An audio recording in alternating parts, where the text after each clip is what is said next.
이 사무엘 선지자가 사울을 하나님께서 당신을 버리셔서 다른 왕을 세우신다라고 말씀을 전하면서 이렇게 말씀을 전합니다. 여호와께서 왕에게 명령하신 바를 왕이 지키지 아니하였으므로 여호와께서 그의 마음에 맞는 사람을 구하여 그를 그의 백성의 지도자로 삼으셨느니라. 사무엘 선지자는 하나님께서 이제는 사울을 버리고 다른 왕을 세울 텐데 그 왕은 어떤 사람이냐니까 하나님의 마음에 맞는 사람을 택해서 대신해서 왕을 세우겠다, 그렇게 말씀을 하셨습니다. 이 말은 사울 왕은 지금 하고 있는 행동이나 그 모든 것들이 하나님 마음에 맞지 않는다는 뜻입니다. 그래서 하나님께서 버리시고 따로 하나님의 마음에 맞는 사람을 택하겠다고 말씀합니다. 사도행전 13장 22절에 있는 말씀에는 내가 이새의 아들 다윗을 만나니 내 마음에 맞는 사람이라 내 뜻을 다 이루리라, 그렇게 말씀합니다. 하나님이 사울을 버리고 하나님 마음에 딱 맞는 사람을 찾으러 다니셨는데 그때 다윗을 만나고 보니까 다윗이 내 마음에 맞더라는 것입니다. 그래서 그를 사울을 대신해서 왕을 세운다라고 그렇게 말씀을 합니다.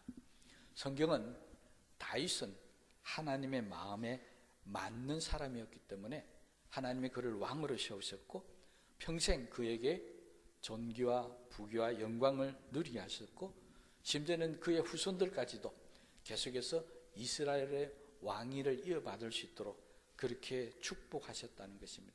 그보다 더 놀란 것은 그의 가문에서 바로 예수 그리스도가 이 땅에 오시게 되었다는 것입니다. 이것이 하나님 마음에 맞았던 다윗에게 주셨던 하나님의 복이었고 은혜였습니다. 그렇다면 우리도 오늘 이 시대를 살아가면서 우리가 하는 말과 행동이 하나님 마음에 맞는다고 한다면은 분명히 하나님께서 우리에게도 다윗처럼 이런 복을 주실 줄로 분명히 믿습니다. 자, 그렇다면 하나님 마음에 맞는다는 것은 도대체 어떤 것을 말할까요? 우리는 늘 다윗을 말할 때마다 하나님 마음에 맞는 사람이었다라고 이야기하고 있지만 실제적으로 도대체 어떻게 해야 하나님 마음에 맞을까? 어떤 사람이 하나님의 마음에 맞는 사람인지를 사실 잘 모르고 있습니다. 그러다 보니까 나도 내가 하나님만 마음에 맞는 사람인지 내가 지금 하나님 마음에 맞게 살아가고 있는지를 잘 모르더라는 것입니다. 오늘 다윗을 하나님께서 왕으로 세우시면서 하나님 마음에 맞는 사람이 어떤 사람인지를 우리에게 보여주고 계십니다. 하나님은 이 하나님에 맞는 사람, 그것을 바로 다윗이라고 말씀하셨는데 이 다윗을 왕으로 뽑아 세우는 과정을 보면은 하나님 마음에 맞는다는 것이 어떤 의미다라고 하는 것을 우리가 잘 알 수 있는데 오늘 우리가 읽었던 본문 말씀이 그 내용이 바로 담겨져 있습니다. 하나님은 이 사울 왕을 버리고 대신 하나님의 마음에 맞는 사람을 택했는데 그것이 바로 다윗이었습니다. 그래서 하나님은 이 다윗을 세우기 위해서 다윗의 아버지였던 이새의 집으로 이 사무엘을 보내게 됩니다. 그런데 여기에서 한 가지 궁금한 게 생깁니다. 이새에게는 아들이 무려 8명이 있었습니다. 그런데 하나님은 이 사무엘을 이새의 집에 보내면서 아들 8명 중에 누구를 세워야 되는지 그 이름을 말씀하지 아니하셨다는 것입니다. 지금 하나님께서는 사무엘을 보내면서 누구를 세우기 위해서 보내셨다고요? 다윗을 세우기 위해서 보냈으면 말씀을 이렇게 하셔야 되지 않겠습니까? 정확하신 하나님, 1.1획도 틀림없이 이루시는 하나님께서 이새의 집에 가면 다윗이라는 아들이 있는데 그 아들에게 기름을 부어서 왕으로 삼아라, 이렇게 말씀하셔야 됩니다. 그런데 하나님은 사무엘에게 그렇게 말씀하지 않고 이새의 집에 가서 그의 아들 중에서 왕으로 삼을 자를 골라라는 것입니다.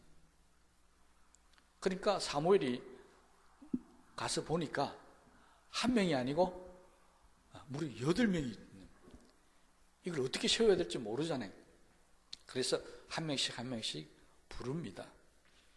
근데 불러보니까 이제 첫째부터 오겠죠. 첫째부터 보니까 첫째 아들 엘리압이 너무 잘생겼고 출중하고 똑똑하고 현명하게 보이니까 보자마자 야, 여호와의 기름 부으실 자가 바로 여기 있구나. 그렇게 사무엘은 덜렁 인정을 해버렸다는 것입니다. 대체적으로 유대인들은 장자에게 하나님의 장자권 축복이 있다라고 생각을 했습니다. 그러니 사무엘도 아마 그렇게 생각했을 겁니다. 이 8 아들 중에 장자고 보자마자 야, 이 사람 같으면 왕으로는 조금도 부족함이 없을 것 같다고 그렇게 느꼈기 때문에 엘리압에게 기름을 부어서 이제 왕으로 삼으려고 하는데 하나님께서 막으셨습니다. 막으시면서 하나님이 하신 말씀이 오늘 읽었던 7절입니다. 여호와께서 사무엘에게 이르시되 그의 용모와 키를 보지 말라. 내가 이미 그를 버렸노라. 내가 보는 것은 사람과 같지 아니하니 사람은 외모를 보거니와 나 여호와는 중심을 보느니라. 너무나도 유명한 말씀이죠. 사무엘은 뭘 보고 왕으로 임명하겠다고요? 키도 크고 용모도 보고 보니까 너무 좋았어. 그래서 왕으로 삼겠다고 했는데 하나님께서 아니다. 그건 사람이 보는 것이지 내가 보는 건 아니라는 것입니다. 하나님 뭘 보신다고요? 중심을 보신다. 이걸 원어대로 직역을 하면 사람은 눈으로 보지만 하나님은 마음으로 보신다는 것입니다. 그럼 사람을 볼 때 우리는 눈으로 보지만 하나님은 마음으로 보신다. 이것이 사무엘에게 누구를 세워라, 다윗을 왕으로 세우라고 가르쳐주지 않는 이유 중에 하나였습니다. 사무엘은 지금까지도 선지자로서 하나님의 뜻을 잘 받아서 살아왔지만은 사람을 볼 때 뭘 봤다고요? 용모와 키와 가진 능력을 보았다는 것입니다. 누가요? 하나님이 제일 사랑하는 선지자가, 지금까지도 하나님의 수많은 능력과 권세를 나타내었던 이 선지자가 아직도 사람을 볼 때 외모를 보고 사람의 눈으로 보고 판단을 했다는 것입니다. 그래서 하나님은 다윗을 세우라고 가르쳐주지 않은 겁니다. 사무엘에게 지금부터 너는 눈으로 보는 그 마음을 버려버리고 이제 마음으로 보는 법을 깨달으라는 것입니다. 여러분, 그렇다면 우리는 사람을 어떻게 봅니까? 우리는 어떻게 봅니까? 우리도 눈으로 보기 좋아야 됩니다. 그래서 눈으로 볼 때 좀 이상한 거 있으면 코도 세우고 눈도 좀 키우고, 다 이거 뭘로 보기 때문에 그렇습니까? 눈으로 보기 때문에 그렇습니다. 그래서 제가 자주 이야기하잖아요. 사람들이 자꾸 눈으로 보니까 저도 키가 한 10cm만 크시면 참 좋겠다, 그렇게 늘 안타까워하고 있습니다. 뭘 본다고요? 용모와 키를 보기 때문에 키 작은 사람, 좀 살이 좀 넉넉한 사람, 눈이 조금 작은 사람, 저도 눈이 작지만요 다 보입니다. 눈이 크다고 저보다 눈이 2배로 크다고요 2배로 보이는 게 아닙니다. 다 보입니다. 다른 사람이 볼 때요 저게 까맣는지 떴는지도 잘 모르겠는 사람도 다 보고 다닙니다. 그래서 물었습니다. 얼마나 보입니까? 다 보인대요. 하나님은요 그렇게 보지 말라는 겁니다. 적어도 하나님이 중심을 본다면 하나님의 선지자도 중심으로 봐야 합니다. 목사도 중심을 봐야 하고 우리 성도들도 중심을 봐야 하는데 그렇지 못한 겁니다. 그래서 이 세상이 잘못되고 있는 겁니다. 얼마나 안타깝습니까? 앞으로 우리도 사람을 겉으로 보지 마시고 뭘로 보라고요? 마음으로 볼 수 있는 그런 은혜를 깨닫게 되게 되시기를 바랍니다. 마음은 히브리 원어로 레브라고 합니다. 레브요. 뭐하고 비슷하죠? 영어 단어 러브와 비슷합니다. 여기서 러브가 나온 겁니다. 레브인데 이 레브라는 뜻은 뭐냐니까 마음을 담는 그릇을 레브라고 합니다. 그러니까 마음을 본다는 것은 무슨 의미냐니까 우리 마음에 이 그릇에 뭐가 담겨져 있느냐를 보신다는 겁니다. 하나님은 우리의 외모를 보지 않고 내 마음에 지금 뭐가 담겨 있는가를 본다는 것입니다. 뭐가 담겨 있어야 좋겠습니까? 구약에는 하나님께서 거기에 계시면 좋다는 거예요. 신약은 뭡니까? 예수님이 그 속에 계시면 좋다는 겁니다. 그래서 성경 고백합니다. 우리는 질그릇 같은데 이 질그릇 속에 보배를 담고 우리는 살고 있다고. 그 보배가 뭐라고요? 예수님. 그러니까 하나님은 우리를 보실 때 우리 속에 하나님이 계시는가, 예수 그리스도가 있는가를 먼저 본다는 것입니다. 그게 있으면 합격인데, 그런데 엘리압은 하나님 뭐라고 하십니까? 내가 이미 그를 버렸다. 그 말은 엘리압의 마음에는 하나님이 계시지 않는다는 것입니다. 여러분, 하나님께서 왕으로 세울 정도로 보내는 집안이니까 그 집안 사람들이 믿음이 얼마나 좋겠습니까? 이새가 여러분 누군 줄 아십니까? 룻기에 나오는 보아스와 룻의 손자가 이새입니다. 믿음의 집안이에요. 그 집안에서 아들들이 얼마나 믿음이 좋겠습니까?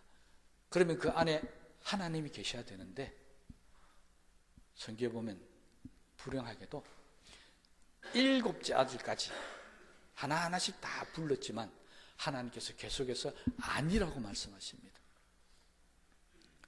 뭐라고요? 7 아들이 다 그 마음에 하나님이 계시지 않았다는 것입니다. 그런데 사무엘은 이 말을 듣고도 성경에 보면 둘째 아미나답을 불러서 보면서 좋네 또 이러고 있습니다. 하나님께서 아니다 또 말리십니다. 셋째가 지나갈 때 그럼 셋째가 맞겠네. 하나님께서 외모로 보지 말라 해도 사무엘은 끝까지 뭘 보고 있다고요? 눈으로 보고 있다는 것입니다. 또 누구와 같다고요? 왜 말씀을 안 하십니까? 또 누구와 같다고요? 꼭 나와 똑같습니다. 그래서 하나님은 다 노해버립니다. 여러분, 마음을 보실 때 중심을 본다? 우리 마음이 바르다라고 하는 것은 결국은 우리 마음에 하나님이 계셔야 되고 하나님의 말씀이 우리 마음속에 담겨져 있어야 되고요. 하나님의 사랑과 은혜가 우리 속에 있어야 한다는 것입니다. 하나님은 키도 중요하지 않습니다. 외모도 중요하지 않습니다. 지식도 능력도 가진 것도 다 중요하지 않습니다. 하나님이 보는 유일한 한 가지 가장 중요한 것은 우리 속에 하나님이 계시는가 안 계시는가, 그게 훨씬 더 중요한 것입니다. 여러분, 우리 속에 하나님이 계시는 사람들이 되시기를 주님의 이름으로 축복합니다. 다 아니다 그러니까 사무엘이 이제 곤란해진 거 아닙니까? 그래서 이새에게 묻습니다. 아들 다 온 거냐? 했더니 아버지 이새의 대답이 아니, 아들 하나가 남아있는데 그 아들은 저기 들에서 양을 치고 있습니다. 그래서 안 데려왔다는 것입니다. 아버지가 볼 때 다윗은 왕을 뽑는 자리에, 선지자가 기름 부은 자리에는 올만한 인물이 못 된다는 것입니다. 어려서 그런지 아니면 아버지가 볼 때 다윗이 생들보다 못해서 그런지는 잘 모르겠지만 아버지의 판단은 여기에 데려올 수 없는 아이였다는 것입니다. 그런데 사무엘은 아니다. 그 아이를 데려오기 전까지 나는 밥도 안 먹고 기다릴 테니까 빨리 가서 데려오라 그럽니다. 그러자 사람들이 부랴부랴 가서 다윗을 데려옵니다. 데려왔을 때 오늘 12절에 있는 말씀이요. 이에 사람을 보내 그를 데려오니 그의 빛이 붉고 눈이 빼어나고 얼굴이 아름답더라. 여호와께서 이르시되 이가 그니 일어나 기름을 부으라 하시니라. 드디어 하나님께서 그에게 기름 부으라고 말씀을 하셨다는 것입니다. 그렇다면 지금까지 7 형들과는 달리 다윗의 마음에는 하나님이 계셨습니다. 다시 말하면 하나님의 마음이 다윗 속에 갔다는 것입니다. 여러분, 오늘 자리에 있는 저와 여러분 모두에게 하나님의 마음이 우리 심령 속에 담겨지는 그런 복된 시간 되기를 주님의 이름으로 축복합니다. 우리 속에 하나님이 계시는 것, 그것이 바로 하나님 마음에 꼭 맞는 사람인 것입니다. 자, 그렇다면 하나님이 우리 속에 있는지 없는지 어떻게 알 수가 있겠습니까? 하나님은요, 지금 다윗을 왕으로 세우는데 다윗 이전에 사울을 왕으로 세울 때 하신 말씀이 있습니다. 사울의 어떤 모습을 보면서 하나님이 이스라엘의 첫 번째 왕으로 세웠는지, 성경에 보면 사울도 인물이 좋고 키도 크고 굉장했었습니다. 근데 성경은 그걸 보고 세웠다고 말씀하지 않습니다. 사무엘상 15장 7절 말씀을 보면 사무엘이 사울을 책망하면서 이렇게 하겠습니다. 왕이 스스로 작게 여길 그때 이스라엘 지파의 머리가 되지 아니하셨나이까. 하나님이 사울을 언제 세웠다고요? 사울이 남들보다 더 뛰어나고 남들보다 능력 있고 했음에도 불구하고 스스로 아니다, 나는 그렇지 않다라고 작게 여겼을 때, 그때 하나님께서 기름 부어서 왕으로 삼았다는 것입니다. 어떤 사람을 왕으로 삼는다고요? 스스로 작게 여길 때. 다시 말해, 어떤 사람이 마음에 하나님이 계시다고요? 스스로 자기를 작게 여기는 사람. 저 사람이 마음에 하나님이 있느냐 없느냐 다른 거 볼 필요 없다는 겁니다. 스스로 크다고 느끼는 사람은 하나님이 없습니다. 스스로 잘났다고 똑똑하다고 여긴 사람은 그 속에 하나님이 없다는 것입니다. 나는 부족하다, 연약하다, 이렇게 여기는 사람 마음에 하나님이 계시다라고 하는 것입니다.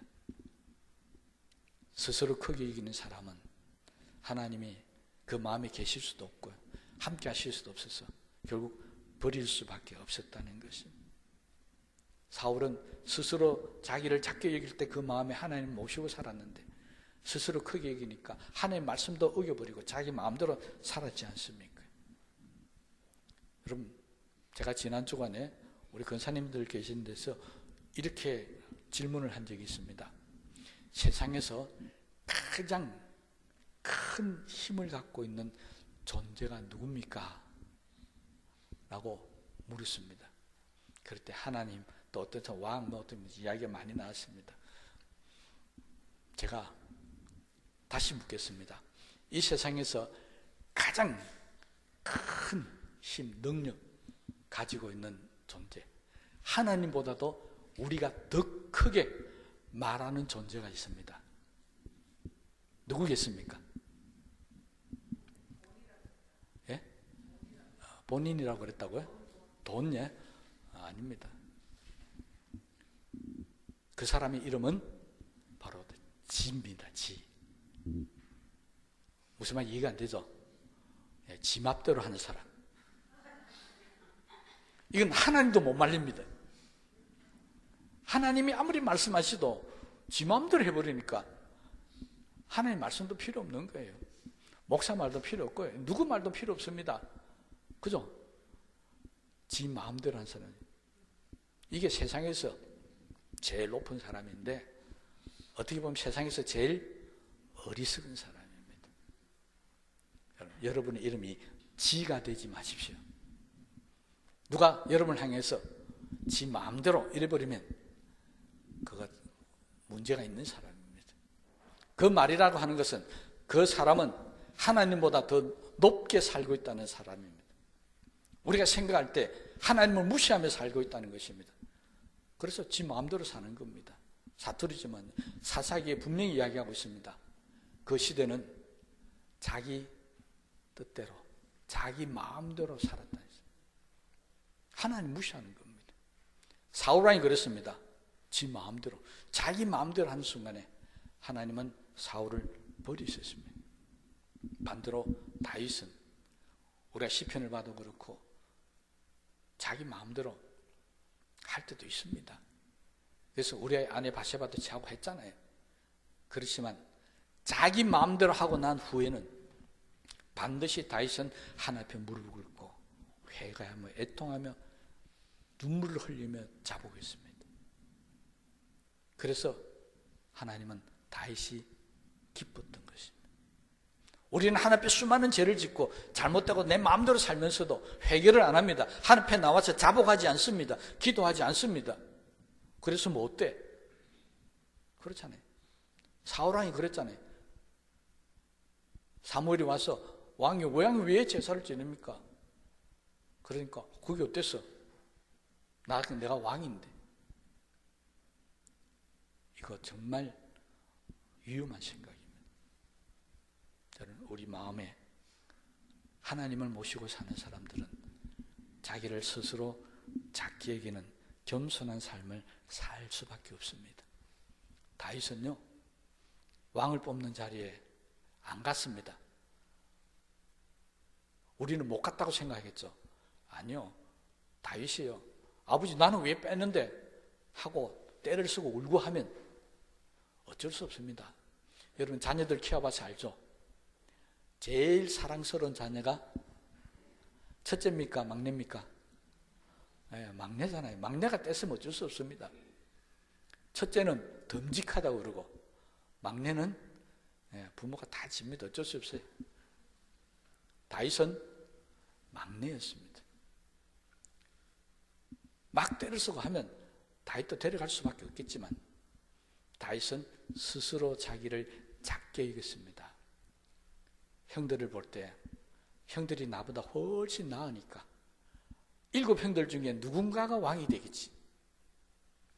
자기는 왕이 될 형들에 비해서 너무 작다, 왕이 될 사람이 아니라고 생각했습니다. 그래서 그냥 양을 치고 있었다는 거예요. 아버지도 그렇게 생각했습니다. 주변에 있는 사람들도 왜 막내 다윗은 안 데려왔느냐 한 사람도 말하는 사람 없었습니다. 온 동네 사람도 다 형들 중에 뽑힐 줄 알았습니다. 그런데 하나님은 그렇지 않았습니다.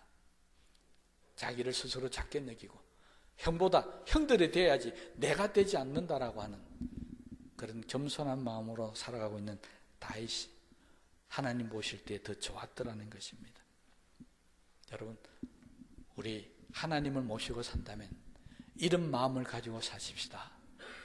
나 스스로를 작게 여기는 사람. 나는 나를 작게 여기는데 하나님은 나를 위대하게 보십니다. 이상하잖아요. 나는 나를 부자가 연약하다고 생각하는데 하나님은 능치 못할 자라고, 세상이 감당치 못할 자라고 그렇게 말씀하시더라는 것입니다. 하나님이 보는 것과 사람이 보는 것은 다르기 때문에 그렇습니다.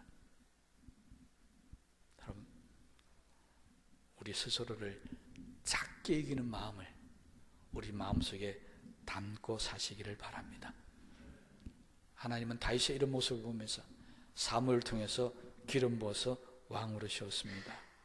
13절 말씀을 보면 사무엘이 기름 뿔병을 가져다가 그의 형제 중에서 그에게 부었더니 이날 이후로 다윗이 여호와의 영에게 크게 감동되니라. 사무엘이 떠나서 라마로 가니라. 사무엘은 다윗에게 기름 붓고 자기가 있는 라마로 돌아가 버렸습니다. 그런데 다윗에게는 항상 함께하는 존재가 생겼습니다. 누구였다고요? 하나님의 영이. 사무엘은 떠났지만 하나님의 영이 이날 이후로 늘 다윗에게 함께 계셨습니다. 다윗이 어디를 가든지 다윗과 함께 하시면서 다윗을 떠나지 않았다는 것입니다. 바로 하나님 마음에 맞게 사는 사람에게 주시는 하나님의 은혜며 축복이었습니다. 그렇다면 우리는 지금 하나님의 마음에 맞는 사람일까요? 아니, 나는 지금 하나님 마음에 맞는 사람일까요? 조금 더 다르게 질문해 보겠습니다. 나는 누구 마음에 맞게 살려고 하고 있습니까? 여러분 도대체 누구 마음에 맞게 말하고 행동하고 살아가고 있습니까? 교회 와서 이 목사의 마음에 맞도록요? 아니, 잘못된 겁니다. 여러분 직장에서 여러분 직장 상사의 마음에 맞도록요? 그것도 잘못된 겁니다. 우리는 하나님의 마음에 맞도록 살아가야 되는 사람들입니다. 하나님이 우리를 보실 때 하나님 마음에 맞도록 살아가도록 노력하고 애쓰고 있는 모습이 보여야 한다는 것입니다. 그 사람을 하나님께서 축복하시고 성령이 함께 하셔서 도우시는 은혜가 있을 줄로 보면 그 믿습니다. 그러므로 오늘 이 시간 이후부터 우리 하나님의 마음에 맞는 삶을 살아가시기 바랍니다. 꼭 그렇게 사셔야 합니다. 그래야 나도 복을 받고 우리 가정도 복을 받고 우리 자녀들도 복을 받는 역사가 있게 될 줄로 믿습니다. 성경은 다윗의 자손들에게 이렇게 선포하셨습니다. 누가 왕이 되든지 간에 하나님은 왕이 되는 다윗의 후손들에게 내 종 다윗과 같이 하면 내 위가 영원한 것이고 내 종 다윗을 따르지 않으면 너는 망할 것이다. 그래서 하나님의 말씀대로 다윗처럼 살았던 왕들은 하나님의 축복을 받아 살았고 다윗의 후손이었지만 다윗을 따르지 않는 왕들은 그냥 불행한 삶을 살았습니다. 오늘 이 시간부터 우리는 하나님 마음에 맞도록 노력하십시다. 하나님 마음에 맞는 사람으로 살아갈 수 있도록 날마다 기도하십시다. 그래서 이제는 우리 눈에 보기에 어떠하든지 우리가 마음으로 사람들을 볼 때 저 집사님은 하나님 마음에 맞는 사람이구나. 저 권사님은, 저 장로님은 하나님의 마음에 맞는 사람이구나. 이렇게 보여지는 역사가 있다면 우리 교회는 정말 하나님 앞에 행복한 교회가 될 것이고 하나님의 은혜 속에서 복을 받아 살아갈 수 있는 그런 교인들이 될 줄로 믿습니다. 우리 옆 사람과 손을 꼭 잡으시고 이렇게 당부하십시다. 꼭 하나님 마음에 맞게 삽시다. 우리 말씀을 생각하시면서 기도하시겠습니다.